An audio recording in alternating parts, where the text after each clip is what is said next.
together for our third speaker, Sam Pate.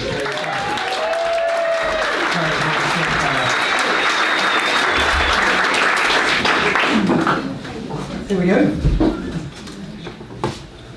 So in the summer, I had the pleasure to go out to the Alps and do some climbing. And I was on top of this summit, and it was amazing. Look at this view. So this is Switzerland over on this side, and France on the other side. And the previous day, we walked up to a refuge. We had a great night with the sunset.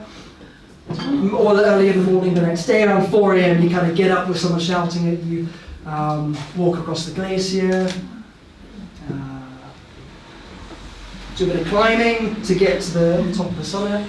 And then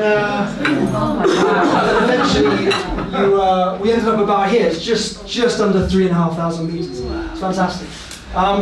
But I had a bit of a moment when I was up there. I think it was because Dan was operating. I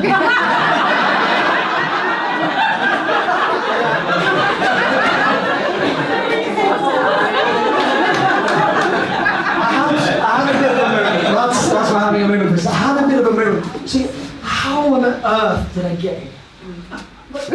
Like, literally, how on earth did I get here? I kind of had this big flashback to when I was 15 years old. And, you know, when I was 15, it was the first time I went up to Scotland and saw the mountains. And for those who've been to Scotland, the first time you see the mountains there, they're massive, they're really, really intimidating. Kind of dark and gloomy with all these clouds overhead. But suddenly it kind of all felt smaller. Not like small, there was still stuff that felt big, but the mountains just felt a little bit smaller to me. And so it kind of made me think, like, how on earth did I get from 15-year-old me in Scotland being a bit scared to there? So this was, I think I was 16 or 17 here. You know, I grew up in Essex. It's a bit boring if you're into the outdoors and adventure. There's not much to be proud of from there. But I did my best. I did things like Duke of Edinburgh and the 3 Peaks Challenge and stuff like that, because that's what was in front of me. And I went for it. I didn't actually have my sights set on climbing anything in the Alps. I was always encouraged by my uncle's stories. He did a bit of ice climbing and stuff. But it actually scared me more than anything. One time I asked him, what happens if you fall when you're ice climbing? It's like, you don't fall, just don't. I kind of bore things down much. So, but I liked adventure, I liked outdoor stuff, so I kind of pushed ahead. It was great when I left home. Oh, wait. This is Randolph Fiennes. This was a bit where I was meant to sit. This stuff's really good, but it's not exactly like Randolph Fiennes. You know, writing one of his adventure books. This was just me in Essex doing my Duke of Edinburgh.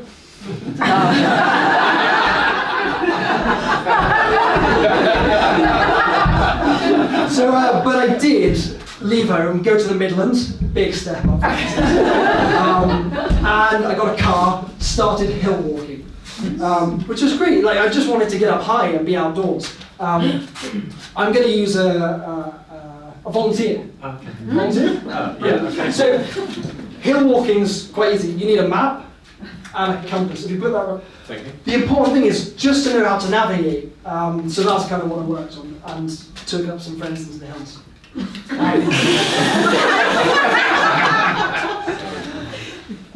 Okay, but then I wanted something a little bit more exciting. And so there was a climbing wall, just like you got here in Swansea, did some indoor climbing. Really enjoyed that. Spoilers. Oh, Andy, it's gone. Okay. Not with that.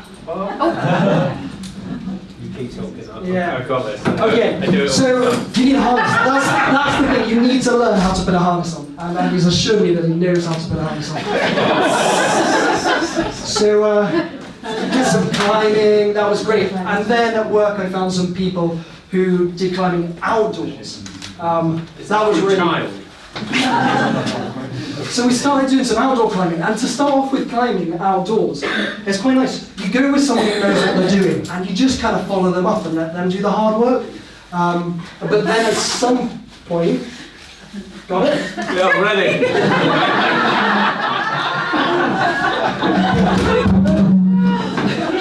You're gonna need a rope. Okay. Um, Yeah. So at some point, you kind of responsibility increases a little bit, and you start leading and taking other people on. Bit more responsibility there. I've got to learn the button on this. So you're kind of leading, and then there's this thing called trad climbing, and it means you've got to start putting bits of metal, cut those off, into the rock. That's quite exciting things to buy. And then someone has this great idea. Well, normally not. Yeah. Okay. So normally in climbing, you kind of go up to like maybe 40 meters. This is kind of like where how long the rope can take you. And then someone's like, great. When you get to the end, you carry on. So now the limit is kind of how much daylight you've got, how big the rock is. You just kind of keep going. You're going to need some more. Yeah. And then, when you're feeling particularly insane, you do this thing called sea cliff climbing. So you start at the top, you lower yourself down a rock, and then the only way to get out is to climb back out again. That was quite good fun. This is on Anglesey, possibly one of my favourite days of climbing in my life. But then, the thing is with climbing, it is a lot of fun, but it's kind of a little bit pointless. It's like trying to get to your bedroom by going up the drain pipe. Impressive, yes, but I wanted a bit more of the journey, so I had an opportunity to go on a winter mountaineering trip. 3 minutes, wow. So this is where you go to Scotland in the worst possible weather and just kind of climb up things. Miserable a lot of the time, but sometimes it's just amazing. I don't know what's wrong with that, but you're going to need some extra days. But then after a while of kind of walking in the mountains and doing stuff, you kind of look at what they call winter climbs, and you think, oh, I'm not climbing in the winter, that sounds good. You get an upgrade. You're going to need these.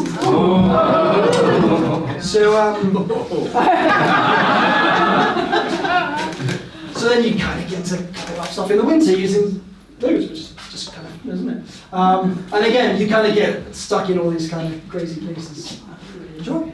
And then also, turns out, if you could just turn to the side, Okay.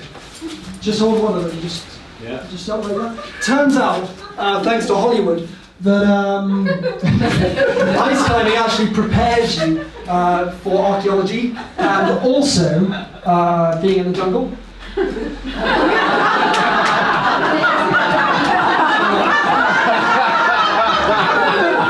actual So, but then I had this opportunity to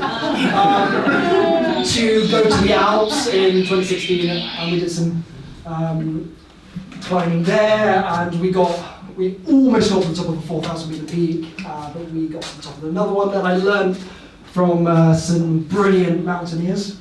But actually, if you just put those down, I need to tell you that you're not quite at the stage of doing ice climbing in the Alps. But the thing is, that's not me. That's not me. It's me.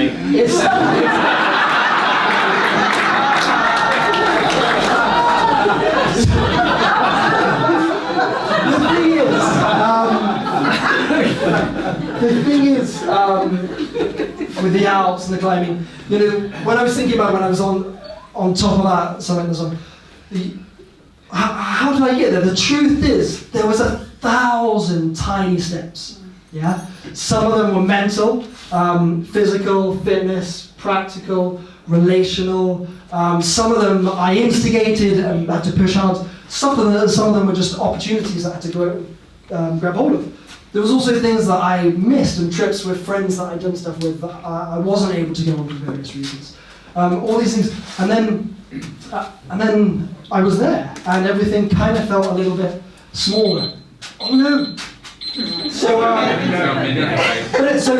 the thing is, I think it's easy to look. This is Alex Honnold, free solo Oscar winner. Yeah. So it's easy to look at these guys and the kind of the highlights of their life. We look at their highlights, don't we? And we compare them to really our outtakes, yeah, and our deleted scenes in the cuts while we're looking at their kind of showcase. And actually, sometimes that can be a little bit debilitating, I think, and demotivating. Because actually, if we get to that point where we're saying, "Oh, I'm not sure I could do that. I don't think I could do that. I'm not that kind of person." That's not bringing us forwards. We want to, with all these things, we want to be in a space where that next step is challenging, but somewhat realistic, so that it's moving us forward. And I think that's one thing I've really learned. Oh, the pressure's on now. What to say? So there's a great quote that I came across, which is like, compare yourself to who you were yesterday rather than who someone else is today. Yeah?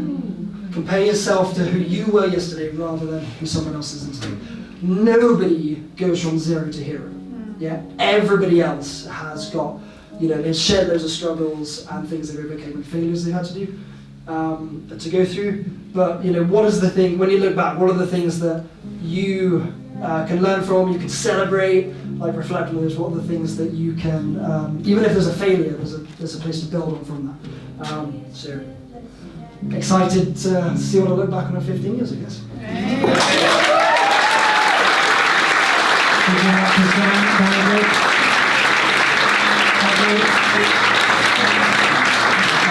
I'm officially Sam's new climbing partner. Gonna love that, totally safe.